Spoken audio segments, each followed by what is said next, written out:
여러분 안녕하십니까? 여러분의 희망 멘토 전옥표입니다. 희망찬 새날이 밝았습니다. 우리 삶 속에서 날마다 행복과 희망이 가득하기를 소망합니다. 그리스도인으로 살기 힘든 시대에 밝고 힘찬 책이 나와서 기쁘다. 제목만 들어도 마음이 든든하다. 모세의 영성과 여호수아의 실행력으로 세상을 살아간다면 얼마나 좋을까? 이 책은 부모가 먼저 읽고 자녀에게 선물해야 한다. 현실적인 고민부터 시대적 사명까지 아우르고 있어 도전을 주기 때문이다.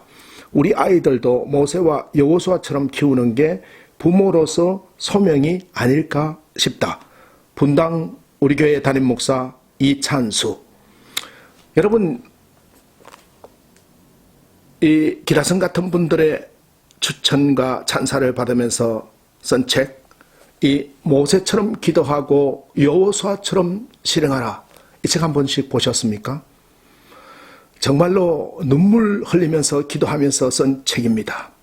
어떻게 하면 크리스찬 청년들과 직장인들과 크리스찬들에게 이 책을 통하여서 영감을 받게 할 것인가 생각했는데, 다행히도 유튜브 방송을 통하여 여러분하고 작은 한 챕터 한 챕터를 나갈 수 있고 진행할 수 있어서 얼마나 감사한지 모르겠습니다.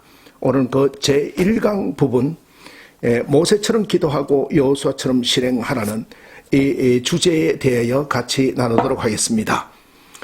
여러분, 성경 66권에서 가장 환상의 콤비가 있다고 얘기한다 그러면 뭐니 해도 여호수아와 모세를 콤비라고 생각할 것입니다. 모세는 기도했고 여호수아는 실행했기 때문이지요.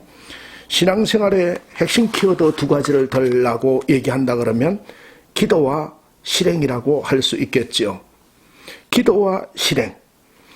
성경은 꾸준히 우리에게 요구하고 있습니다. 기도하라고. 하나님을 찾았더라. 하나님께 나아갔더라. 기도했더라 라는 거예요. 하나님을 찾는 것, 이것이 기도인 것입니다. 그리고 또 실행하는 것이에요. 실로암 못에 가서 씻으라고 말씀하신 예수님의 말씀을 듣고 가서 씻고 왔더라. 씻고 밝은 눈으로 왔더라.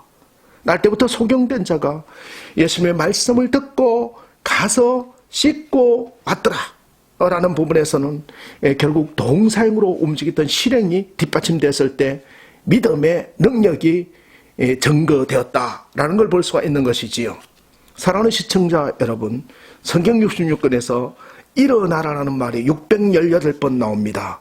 실행하라라고 하는 것이죠. 한마디로 성경은 누워있는 것이 아니라 일어나라고 얘기하고 있습니다. 로마서 8장 28절에도 우리가 알거니와 하나님을 사랑하는 자 곧 그의 뜻대로 부르심을 입은 자들에게는 모든 것이 합력하여 선을 이루느니라 형통케 하리라고 말씀하고 있습니다. 그러므로 오늘 모세처럼 기도하고 여호수아처럼 실행하라는 측면에서 두 가지 팁을 가지고 하루를 출발하고 하루를 살아냈으면 좋겠습니다. 그 첫 번째는 기도만 하고 기다리지 마라라는 것입니다. 위대한 지도자 모세는 역경과 어려움에 직면할 때마다 철저하게 기도한 사람이었습니다. 아말렉과의 전투에서 여호수아를 전쟁터에 내보내고 모세가 한 일은 팔을 높이 들어 온전히 기도한 것이지요. 우리는 비즈니스에 성공하거나 시험에 합격하기를 바라면서도 기도하기를 게을리할 때가 있었습니다. 모세가 팔을 들고 기도할 때는 여호수아의 군대가 이겼고, 모세가 팔에 힘이 없어서 내려올 때는 여호수아의 군대가 졌던 걸 볼 수 있습니다. 모세가 기도하는 모습에서 우리는 어떻게 하나님 앞에 나가 기도해야 할 것인지를 알 수가 있는 것입니다. 하나님의 역사는 기도의 후원을 통해서 이루어짐을 알 수 있습니다. 그렇다고 기도만 하고 가만히 앉아서 하나님의 역사를 기다리는 것은 아니었습니다. 모세가 여호수아를 전쟁터에 내보내는 것처럼 철저하게 우리는 실행해야 된다라는 겁니다. 하나님께서 역사하는 방법은 두 가지 키워드, 기도와 실행인 것입니다. 어떻게 실행하느냐? 우리가 기도한 것을 이루기 위하여 열심히 그 목적지를 향해서 노력해야 된다라는 것입니다. 어떻게 하면 기도와 실행이 가능할까요? 저는 그 팁을 하나님을 재산 목록 1호로 두라라고 했습니다. 하나님을 재산 목록 1호로 두는 거 쉽지 않습니다. 여러분은 재산 목록 1호가 무엇입니까? 네, 그렇겠지요. 우리가 살고 있는, 거주하고 있는 집, 또 시골에 있는 땅, 또 아니면 다른 어떤 건물, 또 아니면 상가, 여러 가지가 있겠지요. 그러면서 그 재산들이 잘 유지되기를 얼마나 소망하면서 노심초사하고 살아가는지 모릅니다.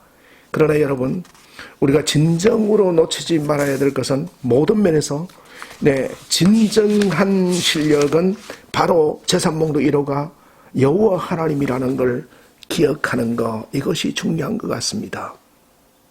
오래전에 저는 군에 가 있을 때 군종으로 생활을 했는데 대대급이었는데 그 대대에는 담임 그 군모 위에 안 계시고 그 위에 군단에만 계시는데 제가 예배도 집례를 하고 쭉 했습니다. 그런데 이제 훈련이 있고 그 훈련에 경쟁이 돼서 1등을 하느냐 2등을 하느냐 이런 경합이 있는 얼마 한 달 정도 앞두고 제가 기도의 목적을 두고 저녁마다 철야 기도를 했습니다. 주일마다 철야 기도를 했는데 갑자기 예수를 믿지 않는 그 상사가 기도만 하면 먹을 것이 나오냐, 기도만 하면 우리 훈련을 이길 수 있냐, 이렇게 하면서 굉장히 얼차리를 줘가지고 다리가 퉁퉁 부어서 걷지 못할 때가 있었습니다. 그러나 하나도 나쁘지 않았습니다. 기분이 나쁘지 않았습니다. 제가 예수를 모르기 때문에 오히려 기도한 적이 있었습니다. 우리의 가치는 세상 목록 1호가 하나님 앞에 두어졌을 때 승리할 수 있다는 확신을 갖는 거예요. 그럴 때 너무 힘들었지만은 하나님께서 은혜를 주셔서 우리 대대 부대가 군단 전체에서 1등을 하게 해주셨던 걸 볼 수가 있는 거예요. 그러고 나서 그때 대대장부터 전체가 얼마나 기도해 주셔서 고맙다고 칭찬했는지, 칭찬을 받았는지 모릅니다. 이 세상 무엇보다도 하나님을 제1순위에 두고 사는 것, 이것이 가장 큰 행복의 비결이라고 생각합니다. 하나님을 제1순위에 두고 사는 것은 하나님의 말씀을 전적으로 순종하는 것입니다. 의인과 악인의 차이는 순종과 불순종의 차이라고 합니다. 어떤 어려움이 오더라도 정직하고 맑은 영으로 온유하고 순결해서 하나님의 말씀에 전적으로 순종합시다. 하나님을 재산 목록 1호로 두는 것은 축복의 시작인 것입니다. 세상에서 넉넉히 이기시기를 소망한다면 하나님의 말씀을 전적으로 믿고 순종합시다. 로마서 8장 28절 합력하여 선을 이룬다고 했습니다. 말씀을 믿고 기도하고 우리가 묵묵히 직장의 현장에서 삶의 현장에서 최선을 다해 노력할 때 세상도 이기고 넉넉한 합력하여 선을 이루는 형통함이 이루어질 줄 믿습니다.